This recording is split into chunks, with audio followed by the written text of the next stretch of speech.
తెలంగాణలోని 14 గ్రామాలను మహారాష్ట్రలో విలీనం చేసేందుకు మహారాష్ట్ర సర్కార్ ప్రణాళికలు సిద్ధం చేసింది.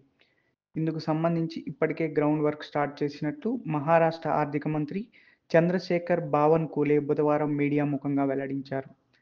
ఆ గ్రామాలకు సంబంధించి రెవెన్యూ రికార్డులు తమ వద్ద ఉన్నాయని తెలిపారు. ఈ 14 గ్రామాల రెవెన్యూ రికార్డులు మా వద్ద ఉన్నాయి.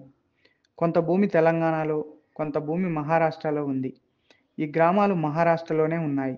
వాటిని విలీనం చేసే ప్రక్రియను మేము ప్రారంభించాము. గ్రామాలకు సంబంధించిన అన్ని రికార్డులు తమ దగ్గర ఉన్నాయి.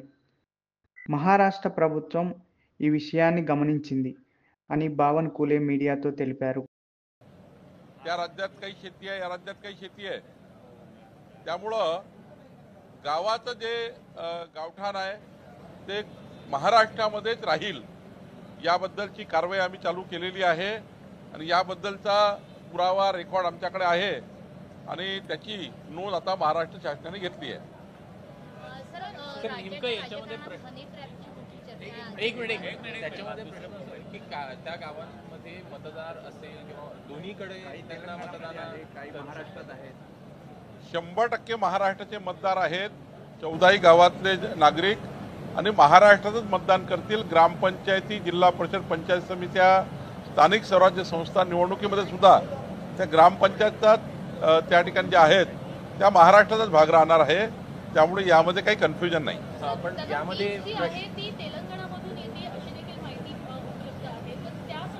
काही काळ असा होता की तिकडला व्यवहार इकडला व्यवहार सारखा आहे. बाजारपेठ पण काही सीमा ओलांडण्याची एवढाच भाग आहे. लागून असल्यामुळे कुठेही आपण भाजीपाला आणतो, किराणा आणतो किंवा हॉस्पिटलला जातो, तो व्यवहार आहे. पण जर स्टेटस काय, घरं कुठले आहेत, गावठाण कुठलेलं आहे, ग्रामपंचायती कुठल्या आहे, महसुली रेकॉर्ड कुठे आहे, तर महाराष्ट्रामध्ये आहे. त्यामुळे जिवती, चंद्रपूरमधले 14ही ग्रामपंचायती गावं हे महाराष्ट्रात असतील आणि त्या महाराष्ट्रात आहेत. सर पण तेलंगणात पण उद्या जाऊन या दावा केला तर काय प्रश्न? तेलंगणाकडे रेकॉर्ड नाही आहे, रेकॉर्ड महाराष्ट्राकडे आहे. त्यामुळं तेलंगणाचा दावा त्या ठिकाणी काही मजबूत होणार नाही.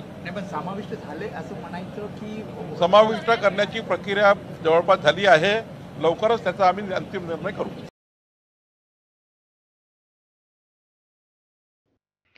మహారాష్ట్ర మంత్రి ఉదయ్ సమంత్ కూడా అదే అభిప్రాయం వ్యక్తం చేశారు. తెలంగాణలోని 14 గ్రామాలు మహారాష్ట్రకు వస్తున్నాయి, కానీ సరిహద్దు వివాదంపై మాట్లాడడం నాకు సరైనది కాదని భావిస్తున్నాను.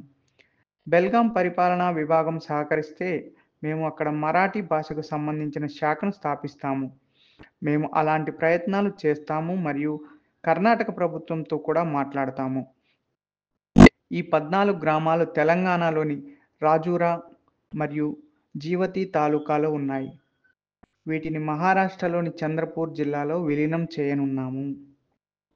బావన్కులే అధ్యక్షతన ముంబైలో జరిగిన ఒక ఉన్నత స్థాయి సమావేశానికి ఎమ్మెల్యే దేవరావ్ బొంగాలే, 14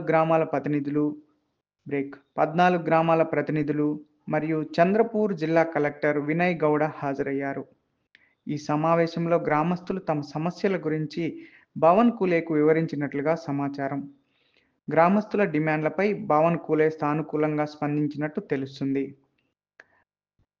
శివసేన ఉద్ధవ్ ఠాకరే ఎంపీ సంజయ్ రౌత్ ఈ నిర్ణయంపై మహారాష్ట్ర ముఖ్యమంత్రి దేవేంద్ర ఫడ్నవీస్ను అభినందించారు. అంతేకాక మహారాష్ట్ర, కర్ణాటక సరిహద్దుల్లో ఉన్న గ్రామాలపై త్వరితగతిన నిర్ణయం తీసుకోవాలని సూచించారు. తెలంగాణలోని 14 గ్రామాలు మహారాష్ట్రకు వస్తుండగా మహారాష్ట్ర కర్ణాటక సరిహద్దు ప్రాంతంలోని 672 గ్రామాలు ఎన్నో సంవత్సరాలుగా మహారాష్ట్రకు రావాలని ఎదురుచూస్తున్నాయి. అందులో బెల్గాం, నిపాని, కార్వాన్, ఖానాపూర్ మొదలైన ప్రాంతాలు ఉన్నాయి. ఇక్కడ 22 లక్షల మంది మహారాష్ట్రకు రావాలని ఆశిస్తున్నారు. ఈ 22 లక్షల మందిపై, అదేవిధంగా ఈ పాఠశాలల్లో చదివే విద్యార్థులపై కన్నడ భాషను బలవంతంగా రుద్దుతుంది కర్ణాటక ప్రభుత్వం. కాబట్టి ఈ 14 గ్రామాలపై తీసుకున్న నిర్ణయం లాగానే మహారాష్ట్ర ప్రభుత్వం కర్ణాటక, మహారాష్ట్ర సరిహద్దు ప్రాంతంలోని 672 గ్రామాల విషయంలో చురుకైన చర్యలు తీసుకోవాలని రౌత్ పేర్కొన్నారు.